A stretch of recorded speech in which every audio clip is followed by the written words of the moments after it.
Des Moines Waterworks does about 30,000 locates every year. And we take every one of those locates very seriously because we know that every one of those jobs can result in a dig-in if we don't do it properly. Sometimes we have the impression that contractors have more respect for gas or electric markings because of the potential danger, or fiber markings because of the potential cost of the repair.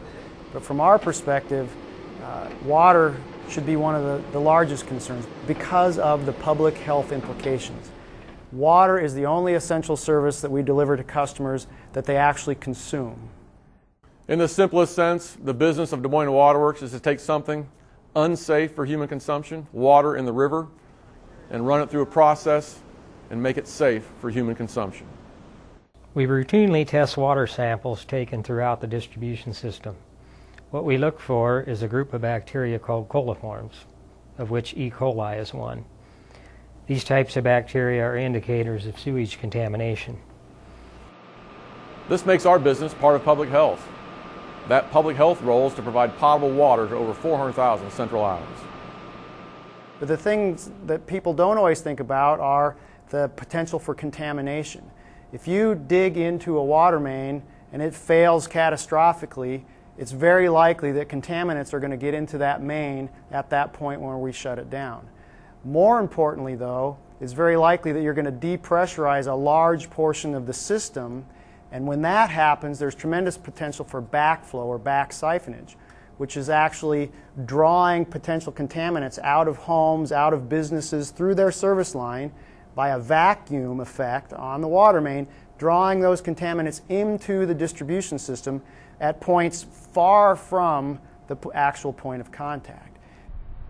The distribution system is a network of underground infrastructure pipes that are at risk at times due to activities within the distribution system. Once damage does occur, the primary threat is depressurization of the distribution system and subsequent contamination that could occur.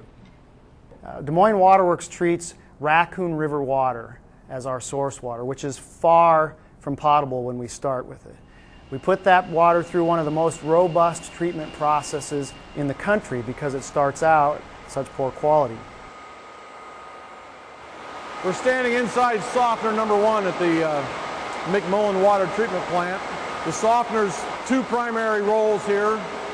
The first is to soften the water and remove many of the dissolved minerals that are in that water, primarily calcium and magnesium. Additional benefit of softening at Des Moines Waterworks involves the high pH. Target pH today leaving this softener is 10.6. With a pH of 10.6, we can expect and anticipate an effective kill of microbiological activity. Once the softening process is complete, water heads to the filter building for the filtration process. Remaining particles in the water are removed from the water as the water flows through the filters. The water leaves the filtration process and heads to the clear well. Chlorine and fluoride are added as the final steps in the treatment process. We're inside Des Moines Waterworks East High Lift Pumping Station.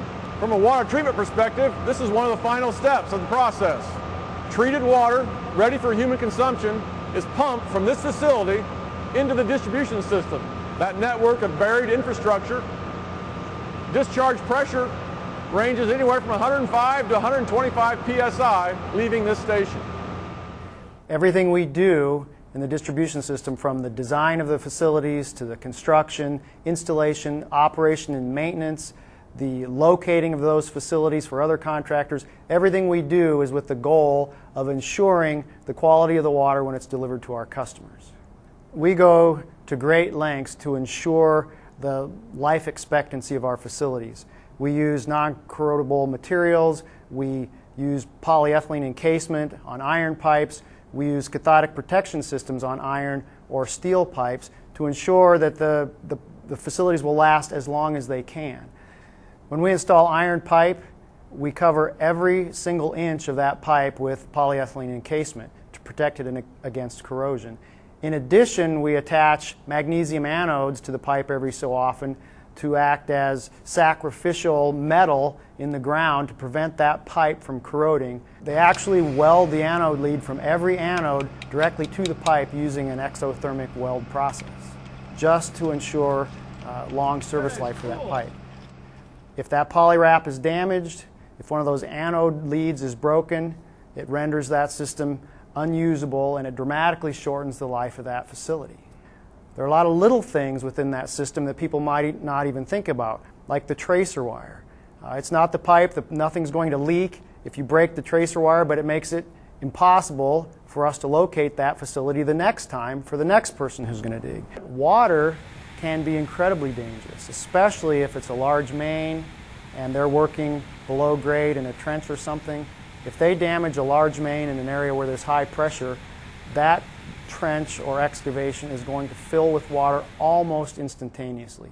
We have had contractors and their employees very nearly drowned before they could get out of the excavation when they hit a water main.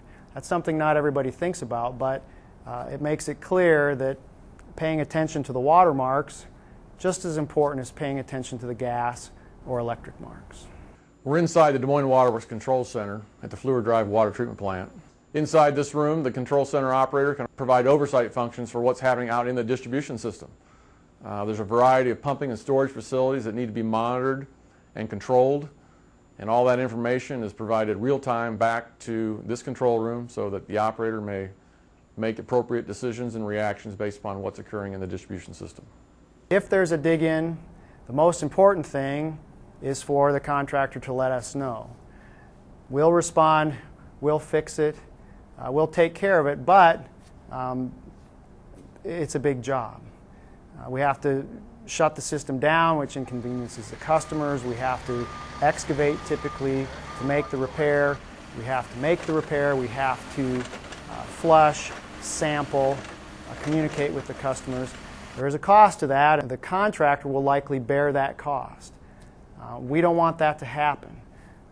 We want to do the locates, do them properly, have the contractors work with us, and be careful. It's in everyone's best interest. Clearly, there is more than meets the eye when it comes to delivering potable water to 400,000 plus Central Iowans. We invite all contractors working on or near the distribution system to join us in our effort to protect public health.